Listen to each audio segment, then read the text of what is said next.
ఎదిగితే సమస్తం మనకి అనుగ్రహింపబడతాయి. అంతేకాని ఈ లోకం శాశ్వతం అనుకుంటూ మనం జీవించకూడదు. దేవుని రక్షింపబడినటువంటి బిడ్డలు ఆయన రాజ్యం అనగా ఆయన యందు విశ్వాసం ఉంచడం, మారు మనసు పొంది రక్షణ పొందుకుంటే మనం పరలోక రాజ్య వారసులుగా మనల్ని సిద్ధపరుస్తాడు.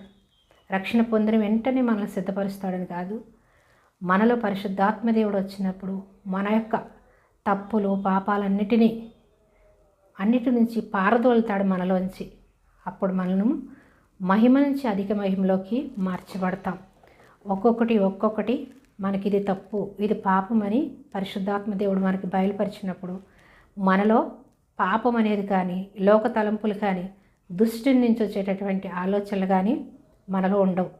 రక్షింపబడి కూడా మనం దుష్ట తలంపులతో ఉన్నాము అంటే మనం ప్రార్థనలో తొలగిపోయి ఉన్నామని, వాక్యంలో దూరం అయిపోయి ఉన్నామని, దేవుని సన్నిధికి దూరం అయిపోయి ఉన్నామని మనం